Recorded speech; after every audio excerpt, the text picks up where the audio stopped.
Création, enregistrement des statuts, fiscalité et gestion, la société civile immobilière suscite de nombreuses interrogations. Bienvenue dans votre chronique du notaire avec Maître Édouard Taquet. Bonjour Maître. Bonjour Sonia. Dans quel cas conseilleriez-vous la création d'une SCI ? Alors, la création d'une SCI peut être utilisée dans bien des cas, mais la principale, c'est surtout pour éviter l'indivision. L'indivision, peut-être rappeler brièvement ce que c'est l'acquisition ou la propriété détenue par plusieurs personnes, chacun détenant une quote-part d'un immeuble, si on est à deux, c'est moitié-moitié ou dans d'autres proportions, et chacune de ces personnes détient une partie.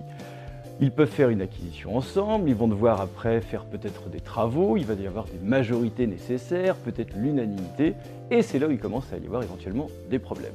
Donc la SCI peut être un bon moyen. Vous allez avoir une société qui va être créée entre les différents associés, donc nos co-indivisaires qu'on avait tout à l'heure. Ils vont mettre en commun des moyens, faire acheter par cette société civile, et les statuts permettront d'avoir un cadre qui permettra de fixer les droits de chacun et les pouvoirs de chacun. Donc la rédaction des statuts sera primordiale. Est-ce que les formalités, la gestion et la fiscalité sont lourdes ? Non, pas tellement en fait. Une fois que vous avez établi vos statuts, vous devez faire enregistrer votre société au greffe du tribunal de commerce. C'est ce qui lui permettra d'avoir un acte de naissance, d'exister à part entière pour pouvoir faire les investissements ou les acquisitions dont on a parlé. Au niveau de la gestion, c'est assez simple, la société doit exister, elle ne doit pas être fictive. Pour cela, il faut au moins une assemblée générale par an pour valider le budget, le résultat, montrer qu'elle existe et montrer que les associés donc font faire des choses à la société et valident surtout le budget. Au niveau de la fiscalité, vous avez deux options. Soit la société est transparente, c'est-à-dire que chacun des associés est à l'impôt sur le revenu. La société ne sera qu'une clé de répartition entre les différents associés. S'il y a de l'actif, il est partagé. S'il y a du passif, il est aussi partagé entre les associés. C'est très simple. Deuxième solution, c'est l'impôt sur les sociétés. La société paiera elle-même son impôt.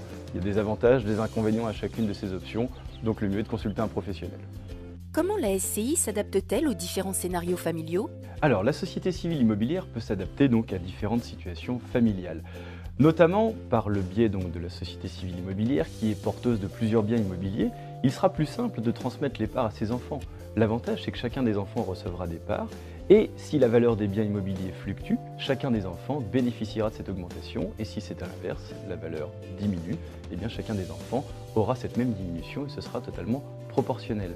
La rédaction des statuts permettra aussi souvent aux parents de garder la maîtrise en fait de cette société civile immobilière, ce qui permettra aux enfants de détenir du capital mais de ne pas avoir la gestion totale et les parents seront sécurisés.